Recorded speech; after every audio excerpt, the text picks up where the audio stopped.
So my name's Pablo Avaria-Jimenez and my colour slogan, colour is green, and my slogan is Pablo's here. And my political affiliation is with the Liberals. But I'm not supported by them in the campus, if that makes sense. Okay. So yeah. And who is your manager? I'm managing myself. Cool. In 1 minute or less, could you tell us why you want to run for the board and why people should vote for you? Yeah, so I want to run for the board because I want to be the students' voice in the USU while also trying to get what the USU wants in their meetings and stuff, but just be the representation of the students. And I think with someone like me, I'll be the best candidate to speak on everyone's behalf because I respect everyone and I acknowledge everyone's beliefs, whether politically or religiously. And I'll be happy to express their views, no matter what my views are. I actually really like the subtle art of not giving an F, because I don't know, it was really relatable in that season of life last year, so I enjoyed it. Do you have a favourite movie? I actually, recently I watched Billie Holiday. It just came out, but that's probably my favourite movie now, because it's really good. You should watch it. Do you have a favourite club or society? I really like sub-ski. I love the sub-ski parties and the skiing, which is fun. Favourite Pulp article? Pulp. Probably the one written about me. That was good. I liked it. Favourite USU outlet? Look, I think there's two even ones now. It's Courtyard, and I just really love the Manning lemon lime bitters, back in the day. It's still up there. It's in my memories, so those two. My three most important policies are, I really want to turn the Manning bar into kind of a Marley kind of club vibe.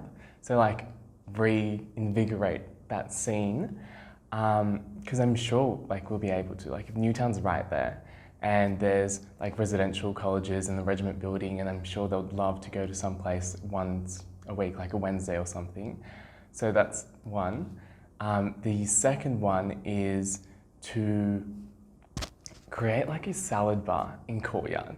So I really want, because there's only one salad, and yes, it's good sometimes, or two, but then I eat a lot variety of salads. So I feel having a wider range will increase the health of students, because salad with meat or without meat is very good for you. So I think that's important. And also I want to try and promote more on campus if you're able to come. For classes, because I do understand that online's easier being at home and everything, but I realise now this year that the on-campus life is actually not that great. Just as you walk down Eastern Ave compared to in 2019 or the beginning of 2020, there's no one here. So I really want to promote just more things happening here on campus so people can come in more. Oh, probably, that is a very good question. Maybe the promotion of things isn't enough. So, for example, if something is happening, an event or policies, the marketing team is great, but it's not promoted enough. I feel I know things just because I'm quite involved in uni, but some people, I know friends who don't really get involved and they never hear anything. So I feel even Instagram ads or Facebook ads would be good for that stuff.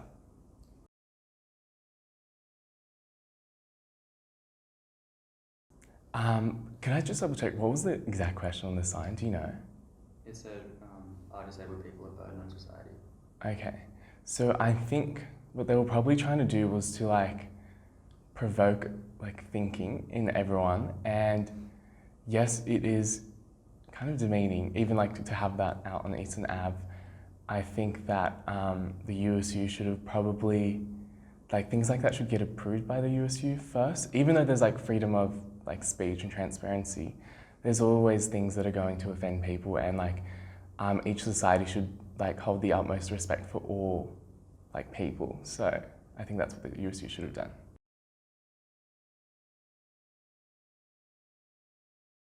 I think the USU should be an apolitical thing, and there should be no politics at all.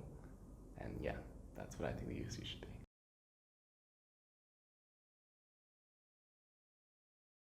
I think we should be lobbying the government more to accept more, like recently, so it's like a crime for like Indian students to be coming to Australia, or Indian citizens.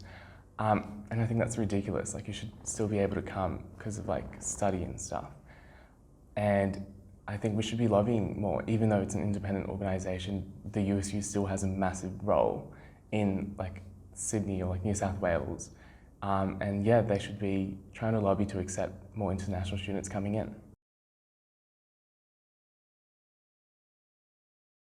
It's like promoting more, so like more students can come and like reinvigorate the campus. Do you have any specific policies that you'd like to implement to do that? Like the Manning one that I said before. Anything else?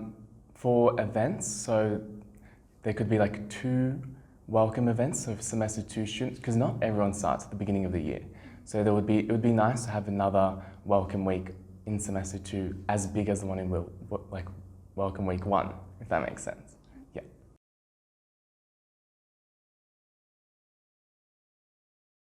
Oh, I feel like I don't know them too well to say that I don't want to work with them. But do you want like a list of like the people who I'm closest to, I guess? Or like who I've known the longest that I would like to work with? Yeah, okay.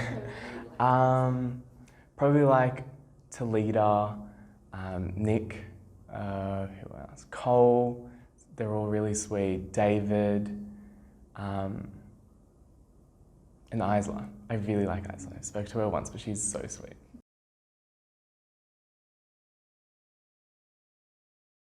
I really would like to see Belinda Thomas as president. I think she's a great candidate and a great person who has such a good stance. Like, she's made for that. I know it. Okay.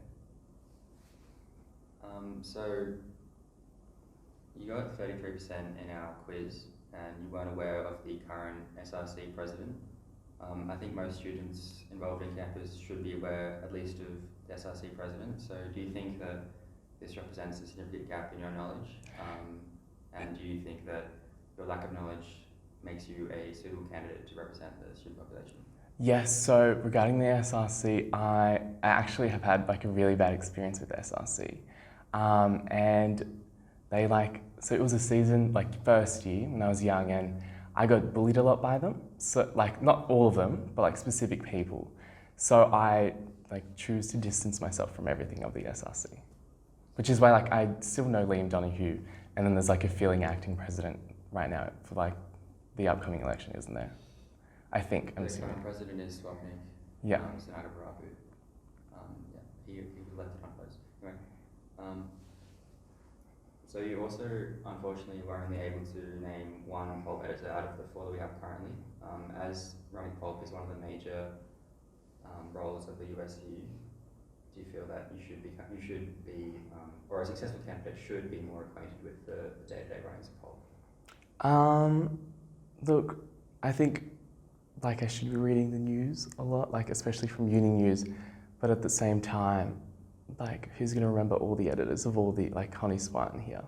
I don't, and I'm sorry for that, but I remember yours, so, because you're the only one that's messaged me out of all of them, so yeah. Fair enough. Okay, last question. So I've done a bit of research on your LinkedIn, and I've seen that you've added your campaigning for the USU twice on your resume. Could you talk us through the reason behind that, and what would you say to people who perceive candidates merely as running as self-serving career moves?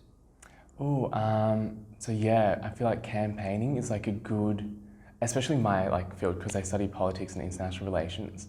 It's something great to have in your resume because elections happen all the time, either state or federal, and so I don't think that would boost my resume. I guess it's being a part of the USU is a great thing, but I always think that having a a wide, I could say, platter of things that you're involved in uni, on your resume is great.